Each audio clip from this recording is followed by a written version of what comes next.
ಮಾವ, ಇವತ್ತು garage opening ಎಲ್ಲ ಎಷ್ಟು ಚೆನ್ನಾಗಾಯ್ತು ಮಾವ. ಊಟ ಅಂತೂ ತುಂಬಾ ಚೆನ್ನಾಗಿತ್ತು. ಯಾವ ಕೇಟ್ರರು ಮಾವ, ನೀವೇ ಹೇಳಿದ್ದ? ಇಲ್ಲಮ್ಮ, ಅದೆಲ್ಲ ಆ ವೀರು ಕಡೆ ಕಾಂಟ್ಯಾಕ್ಟು.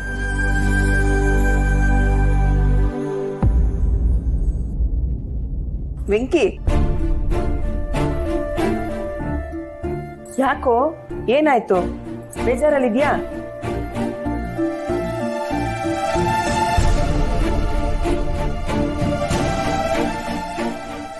ಯಾಕಪ್ಪ? ನಿಮ್ಮಮ್ಮ ಕೇಳ್ತಾ ಇದ್ದಾಳೆ, ಯಾಕೋ ಹಿಂಗಿದ್ಯಾ? ಬೆಳಗ್ಗೆ ಪೂಜೆ ಟೈಮ್ನಲ್ಲಿ ಎಲ್ಲ ನಗ್ನಗ್ತಾ ಓಡಾಡ್ಕೊಂಡು ಎಲ್ಲ ಕೆಲಸ ನೀನೇ ಮಾಡಿದೆ. ಕೆಲಸ ಮಾಡಿ ಏನಾದ್ರು ಸುಸ್ತಾಯ್ತಾ? ಅಯ್ಯೋ ಮಾವ, ಸುಸ್ತಾಗಿದ್ರೆ ಅವನು ಯಾಕೆ ಇಲ್ಲಿ ಕೂತ್ಕೊಂಡಿರ್ತಿದ್ದ? ಹೋಗಿ ಮಲ್ಕೊಂಡಿರ್ತಿದ್ದ. ಅವನು ಏನು ಮಾತಾಡದೆ ಸುಮ್ಮನೆ ಕೂತಿದ್ದಾನೆ ಅಂದ್ರೆ ಏನೋ ಯೋಚನೆ ಮಾಡ್ತಿದ್ದಾನೆ ಅಂತ ಅರ್ಥ. ವೆಂಕಿ, ಏನ್ ಯೋಚನೆ ಮಾಡ್ತಿದೀಯಾ? ಸೆಲ್ವಿ, ಏನಾಗಿದೆಯಾ ಅವನ್ಗೆ? ಅಲ್ಲ, ನಿಮ್ ತಾಯಿಗೆ ಕಣ್ ತೋರ್ಸ್ಕೊಂಡ್ ಬರ್ತೀನಿ ಅಂತ ಬೆಂಗಳೂರಿಗೆ ಹೋದ್ರ, ಅಲ್ಲಿಂದ ಬಂದಾಗಿಂದ ಅವ್ನು ಹೀಗೆ ಇದ್ದಾನೆ. ಅಲ್ಲಿ ಏನಾದ್ರು ಆಯ್ತೇನಮ್ಮ? ಅಯ್ಯೋ ಅತ್ತೆ, ಹಂಗೇನಿಲ್ಲ. ಅಲ್ಲಿದ್ದಾಗ ಚೆನ್ನಾಗಿ ಲವಲವಿಕೆಯಿಂದ ಮಾತಾಡ್ಕೊಂಡಿದ್ರು. ಇಲ್ಲಿಗೆ ಬಂದ್ಮೇಲೆ ಸ್ವಲ್ಪ ಹಿಂಗವ್ರೆ ಅಷ್ಟೆ. ಮಾವ, ಹಾಗಿದ್ರೆ ಅವನು ಅವ್ರ ತಾಯಿ ಬಗ್ಗೆನೇ ಯೋಚನೆ ಮಾಡ್ತಾ ಇದ್ದಾನೆ ಅಂತ ಅನ್ಸುತ್ತೆ. ವೆಂಕಿ, ನೀನಿಲ್ಲಿ ಹೀಗೆ ಅಮ್ಮನ ಬಗ್ಗೆ ಯೋಚನೆ ಮಾಡ್ತಾ ಇದ್ರೆ ಅಲ್ಲಿ ಅವರು ನಿನ್ ಬಗ್ಗೆನೇ ಯೋಚನೆ ಮಾಡ್ತಾರೆ. ನೀನು ಇಲ್ಲಿ ಖುಷಿಯಾಗಿದ್ರೆ ಅಲ್ಲಿ ಅವರು ಖುಷಿಯಾಗಿರ್ತಾರೆ. ಯೋಚನೆ ಮಾಡಬೇಡ. ಅಲ್ವೋ, ನಿಮ್ಮ ಅಮ್ಮನ ಬಗ್ಗೆ ಅಷ್ಟೊಂದು ಯೋಚನೆ ಮಾಡೋನು ನಿಮ್ಮ ಅಮ್ಮನ ಫೋಟೋನ ಜಯಂತ್ ಅವ್ರಿಗೆ ಯಾಕೆ ಕೊಡ್ಲಿಲ್ಲ? ಕೊಡ್ಬೋದಿತ್ತಲ್ವಾ? ಮೀನಿಲ್ಲು ಏನ್ರಿ? ನಮ್ಮ ಕುಟುಂಬನ ದ್ವೇಷ ಮಾಡೋ ಬುಡ್ಡಿ ಇದ್ದ. ಅವನು ಯಾರು ಇದನ್ನು ಅನ್ನೋದೇ ಅರ್ಥ ಆಯ್ತಲ್ಲ ಕಣಮಿ. ನಾವ್ ಯಾರಿಗೇನ್ ಮಾಡಿದವು? ಅಪ್ಪಯ್ಯ ನೋಡಿದ್ರೆ ಯಾವಾಗ್ಲೂ ಜನಸೇವೆ ಅಂತ ಓಡಾಡ್ತಿರ್ತಾರೆ. ನಮ್ ಸಿದ್ದುನ್ ಕಂಡ್ರೆ ಜನ ಪ್ರೀತಿ ಮಾಡ್ತಾರೆ. ನಾನಂತೂ ಯಾರ ಸವಸಕ್ಕೂ ಓದೋನೇ ಅಲ್ಲ. ಆದ್ರೂ ಯಾವ ಬುಡ್ಡಿ ಇದೆ ಹಿಂಗೆಲ್ಲ ಮಾಡ್ತಾ ಇದ್ದಾನೋ ಅನ್ನೋದೇ ಅರ್ಥ ಆಯ್ತಲ್ಲ. ಇಷ್ಟು ದಿವಸ ಹೊರ್ಗಡೆ ಇದ್ಕೊಂಡು ತೊಂದರೆ ಕೊಡ್ತಾ ಇದ್ದ. ಈಗ ಮನೆಗೆ ಬಂದವನೇ ಅಂದ್ರೆ ಬುಡ್ಡಿ ಯಾರಿರ್ಬೋದು? ಇಲ್ಲೋ, ನಿಮ್ಗೇನಾದ್ರು ಗೊತ್ತೇನಮ್ಮಿ? ರೀ, ನನಗೆ ನಮ್ಮ ಕಡೆಯವರೇ ಗೊತ್ತಿಲ್ಲ. ಇನ್ನು ನಿಮ್ಮ ಕಡೆಯವರು, ನಿಮ್ಗೆ ಆಗದೆ ಇರೋರು ನನಗೆ ಹೇಗೆ ಗೊತ್ತಾಗಕ್ಕೆ ಸಾಧ್ಯ ಹೇಳಿ? ಪಟ್ಟಿತದೆ. ಅವತ್ತು ನಿಂಗೆ ಫೋಟೋ ತೋರಿಸಿದ್ನಲ್ಲ, ಅವನೇಯ. ಅವನ ಮೇಲೆ ಕೊಲೆ ಪ್ರಯತ್ನ ನಡೆದಿರೋದು. ಯಾರು ಅವನ್ನ ಚಾಕುಲಿ ಚುಚ್ಚಿ ಸಾಯಿಸೋ ಪ್ರಯತ್ನ ಪಟ್ರಂತೆ.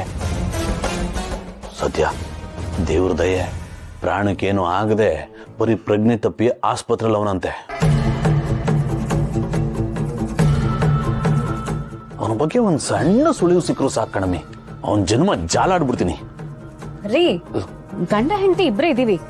ಬೇರೆ ಏನಾದರೂ ಮಾತಾಡೋದು ಬಿಟ್ಟು ಕೊಲೆ ಕ್ಲೂ ಅನ್ಕೊಂಡು ಕ್ರೈಮ್ ರಿಪೋರ್ಟ್ ಕೊಡ್ತಿದ್ದೀರಲ್ಲ. ನೀಲು, ನಾವು ಯಾವಾಗಲೂ ಜೊತೆಗೆ ಇರ್ತೀವಿ ಕಣಮಿ. ಸಮಯ ಸಿಕ್ತಾಗ ಮಾತಾಡ್ಬೋದು. ಆದರೆ ನಮ್ಮ ಮನೆಗೆ ತೊಂದರೆ ಕೊಟ್ಟವನ ಬಗ್ಗೆ ಮಾತಾಡಿದ್ರಲ್ಲಿ ತಪ್ಪೇನಿದೆ ಹೇಳು?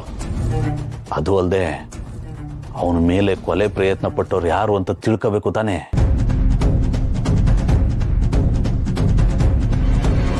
ನಮ್ಮ ಸಿದ್ದು ಭಾವನ ಇಷ್ಟೆಲ್ಲ ಹೋರಾಟ ಮಾಡ್ತಿರುವಾಗ ನಾನು ಸಪೋರ್ಟ್ ಮಾಡದೇ ಇದ್ರೆ ಹೆಂಗೆ ಹೇಳು? ರೀ, ನಿಮ್ಮಪ್ಪ ರಾಜಕೀಯದಲ್ಲಿ ದೊರೆ ಅನ್ಸ್ಕೊಂಡವ್ರು. ಅವ್ರ ಬುದ್ಧಿ ನಿಮ್ಗೆ ಸ್ವಲ್ಪ ಕೂಡ ಬಂದಿಲ್ವಲ್ರಿ? ರಾಜಕೀಯದಲ್ಲಿ ಹೇಗ್ ಬೆಳಿಬೇಕು ಅಂತ ಯೋಚನೆ ಮಾಡೋದ್ ಬಿಟ್ಟು ಯಾರೋ ಏನೋ ಮಾಡಿದ್ರು ಅಂತ ಯೋಚನೆ ಮಾಡ್ತಿದ್ರಲ್ಲ.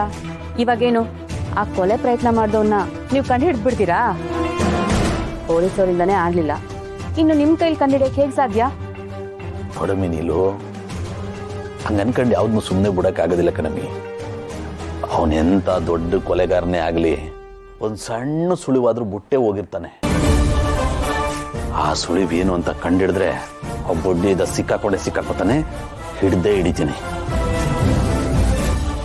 ತಡ ಆಯ್ತು, ಮನಿಕೋ. ಸಿಕ್ತಾನೆ, ಎಲ್ಲೋದನು.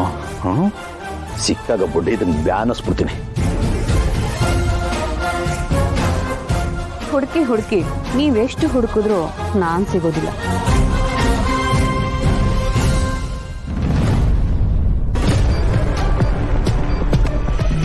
ಅಯ್ಯಯ್ಯೋ ಬಳೆನ ನಮ್ಮ ಅಣ್ಣನ ಕೈ ಕೊಟ್ಟು ಕಳ್ಸಿದ್ದೆ ಅಲ್ವಾ, ಆ ಬಳೆ ಬೇರೆ ಯಾರಾದ್ರೂ ಕೈಗೆ ಸಿಗೋಕ್ ಮುಂಚೆ ನಾನು ಹೋಗಿ ಅದನ್ನ ತಗೋಬೇಕು.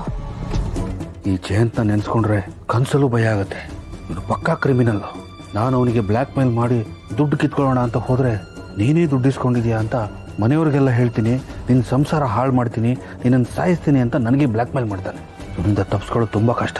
ನಾನು ಹೇಳೋ ಸತ್ಯನ ಅವನಿಗೆ ಬೇಕಾದ ಹಾಗೆ ತಿರ್ಸ್ಕೊಂಡು ಬಿಡ್ತಾನೆ.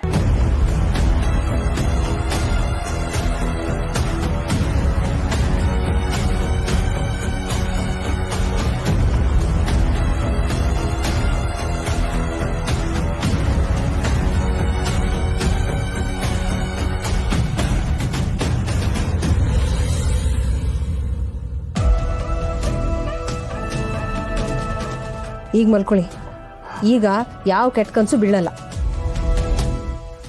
ಒಂದು ಕೆಲಸ ಮಾಡ, ನೀನು ಮಲ್ಕೋ, ನಾನು ಟೆರೆಸ್ಗೆ ಹೋಗಿ ವಾಕ್ ಮಾಡ್ಕೊಂಬರ್ತೀನಿ. ಏನ್ರಿ ನೀವು ಈಗ ತಾನೇ ಕೆಟ್ಟ ಕನಸು ಬಿತ್ತು ಅಂತ ಹೇಳಿದ್ರಿ, ಮತ್ತೆ ಈ ಅರ್ಧ ರಾತ್ರಿ ಗಾಳಿನಲ್ಲಿ ಯಾರಾದ್ರೂ ಹೊರಗಡೆ ಓಡಾಡ್ತಾರಾ? ಬೇರೆ ಏನಾದ್ರೂ ಮೆಟ್ಕೊಂಡ್ರೆ ಕಷ್ಟ, ಸುಮ್ಮನೆ ಮಲ್ಕೊಳ್ಳಿ. ನೀನು ಜೊತೆ ಇರ್ಬೇಕಾದ್ರೆ ಯಾರು ಮೆಟ್ಕೊಳತ್ತೆ? ಹಾ ನಿನ್ನಂತ ದೇವಲಕ್ಷ್ಮಿ ಇರ್ಬೇಕಾದ್ರೆ ಯಾರೇನು ಮಾಡೋಕ್ಕೆ ಸಾಧ್ಯ ಅಂದೆ. ಹಂಗೆ ಹೇಳಿ ಮತ್ತೆ. ಆದ್ರೂ ರೀ, ನೀವು ಅವತ್ತು ಆಕ್ಸಿಡೆಂಟ್ ಆಯ್ತು ಅಂತ ಹೇಳ್ದಾಗಿಂದ ನಾನು ನೋಡ್ತಾನೇ ಇದ್ದೀನಿ. ನಮ್ಮನ್ನ ಏನೋ ಬೇರೆ ಥರನೇ ಆಗ್ಬಿಟ್ಟಿದ್ದೀರಾ ನೀವು. ಯಾವಾಗಲೂ ಯೋಚನೆ ಮಾಡ್ಕೊಂಡಿರ್ತೀರಾ, ನಿಮ್ಮದೇ ಆದ ಪ್ರಪಂಚದಲ್ಲಿ ಇರ್ತೀರಾ.